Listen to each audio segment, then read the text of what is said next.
ఓటమి తర్వాత మళ్లీ బౌన్స్ బ్యాక్ అయ్యేందుకు జగన్ ఆచితూచి అడుగులు వేస్తున్నారు. పార్టీలో మార్పులు చేర్పులు మొదలుపెట్టేశారు జగన్. ఇప్పటికే జిల్లా అధ్యక్షులను మార్చిన జగన్ సలహాదారులుగా కూడా కీలక వ్యక్తులకు బాధ్యతలు అప్పగించారు. ఇప్పుడు మరిన్ని మార్పులకు సిద్ధమయ్యారు. వైసీపీ అధికార ప్రతినిధుల జాబితాను జగన్ రిలీజ్ చేశారు. 4 అధికార ప్రతినిధులను ఎంపిక చేసిన జగన్ అందులో 2 మహిళలకు స్థానం కల్పించారు. యాంకర్ శ్యామలకు కీలక బాధ్యతలు అప్పగించారు. మాజీ మంత్రి రోజాతో సమానంగా యాంకర్ శ్యామలకు పదవి దక్కింది. అధికార ప్రతినిధుల జాబితాలో శ్యామలతో పాటు భూమన కరుణాకర్ రెడ్డి, జూపూడి ప్రభాకర్, రోజా ఉన్నారు. అసెంబ్లీ ఎన్నికల్లో వైసీపీ అభ్యర్థి తరపున కేవలం ప్రచారానికే పరిమితమైన శ్యామల ఇప్పుడు ప్రత్యక్ష రాజకీయాల్లోకి వస్తున్నారు.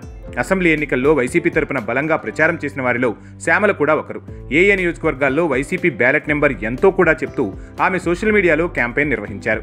ఓటమి తర్వాత కూడా ఆమె పార్టీలోనే కొనసాగుతున్నారు. పిఠాపురంలో పవన్ కు వ్యతిరేకంగా శ్యామల ప్రచారం చేయడం ఆయన అభిమానులకు నచ్చలేదు. దీంతో శ్యామలను సోషల్ మీడియాలో టార్గెట్ చేశారు. వ్యక్తిగతంగా ట్రోల్ చేశారు.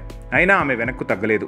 తనకు నచ్చిన పార్టీకి వ్యక్తికి ప్రచారం చేస్తే ఇలా ట్రోల్ చేస్తారా అని ఆగ్రహం వ్యక్తం చేశారు. ఇప్పుడు ఏకంగా ఆమెను పార్టీ అధికార ప్రతినిధిగా నియమించడం సంచలనం కలిగించింది.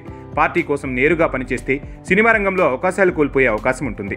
అదే సమయంలో విమర్శలు, ఆరోపణలు పెద్ద ఎత్తున వెల్లువెత్తుతాయి. అయినా అధికార ప్రతినిధిగా బాధ్యతలు చేపట్టేందుకు ఆమె ముందుకు రావడంపై ఆశ్చర్యం వ్యక్తమవుతోంది. మరోవైపు అధికారం కోల్పోయిన తర్వాత వైసీపీ ఖాళీ అవుతుంది. జగన్కు సన్నిహితులు అని పేరున్నవారు కూడా జంపు జాలాన్ని బాట పడుతున్నారు. ఇలాంటి సమయంలోనూ వైసీపీనే నమ్ముకున్నారు శ్యామల. అయితే ఈమెకు పదవి ఇవ్వడం వెనుక జగన్ భారీ సందేశం ఉందనే టాక్ నడుస్తోంది.